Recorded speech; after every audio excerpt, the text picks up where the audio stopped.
સુરતના ઉત્તરાયણ વિસ્તારમાં hit and રનની ગંભીર ઘટના બની હતી, જેમાં મોપેડ સવાર બે મહિલાઓને પાછળથી ઝડપે ભરી કાર ચાલકે ટક્કર મારી ઉડાવી દીધા હતા। 70 સીસીટીવી ફૂટેજ તપાસ બાદ આખરે આરોપીની ધરપકડ કરવામાં આવી છે। કાર ચાલક વિક્રમસિંહ અજીતસિંહ અટાલિયા ગુનાહિત ઇતિહાસ ધરાવે છે। તેની ઉપર તડીપારની પણ કાર્યવાહી થઈ ચૂકી છે। હિટ એન્ડ રનની ઘટના 22 માર્ચ 2025ના રોજ બપોરે 4 વાગે બની હતી અને આખી ઘટના સીસીટીવી કેમેરામાં કેદ થઈ હતી। ઉત્તરાયણ પોલીસે તત્કાલિક કાર્યવાહી હાથ ધરી આરોપી સુધી પહોંચવા માટે લગભગ 70 સીસીટીવી ફૂટેજ ખંગાળ્યા હતા। સીસીટીવીની મદદથી કાર ચાલક વિક્રમસિંહ અજીતસિંહ અટાલિયાની ઓળખ કરવામાં આવી છે, જે મોટા વરાછા સુરતનો રહેવાસી છે અને ઓટો રિક્ષા ડ્રાઇવિંગ કરે છે। ફરિયાદી અને તેની પુત્રી સુદામા ચોક પાસેથી મોપેડ પર સવાર થઈ રવાના થયા, ત્યારે અજાણ્યા કાર ચાલકે પાછળથી પૂર ઝડપે આવી ગફલતભરી રીતે ટક્કર મારી હતી।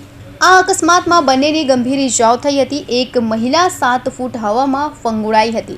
ટક્કર મારી અને મહિલાની સ્થિતિ જોઈ પણ તે કાર લઈને ઊભા રહ્યો ન અને ફરાર થઈ ગયો। આ અકસ્માતનો આરોપી વિક્રમસિંહ અજીતસિંહ અટાલિયા માત્ર હિટ એન્ડ રન કેસમાં જ નહીં પરંતુ અગાઉ પણ અનેક ગુનાઓમાં સંડોવાયેલો છે। વિક્રમસિંહ વિરુદ્ધ અગાઉ હત્યાનો પ્રયત્ન, મારામારી, હથિયારથી ઈજા પહોંચાડવી, રસ્તો રોકી અવરોધ ઊભો કરવો, ઉશ્કેરાટ કરવો, ગુનાને સમર્થન આપવું અથવા સહકાર આપવા માટે ગુનો નોંધાઈ ચૂક્યા છે। સાથે અમરોલી પોલીસ મથકમાં તાળીપાર થઈ ચૂક્યા છે। ઉત્તરાયણ પોલીસે તત્કાલીન અલગ અલગ ટીમો બનાવી સીસીટીવી ફૂટેજ અને હ્યુમન ઇન્ટેલિજન્સના આધારે શરૂ કરી અને લગભગ 70 સીસીટીવી કેમેરા ફૂટેજના આધારે પોલીસે ગુનાહિત ઇતિહાસ ધરાવતા આરોપી વિક્રમસિંહને પકડી પાડ્યો હતો। Bureau report, Hind TV news, Surat.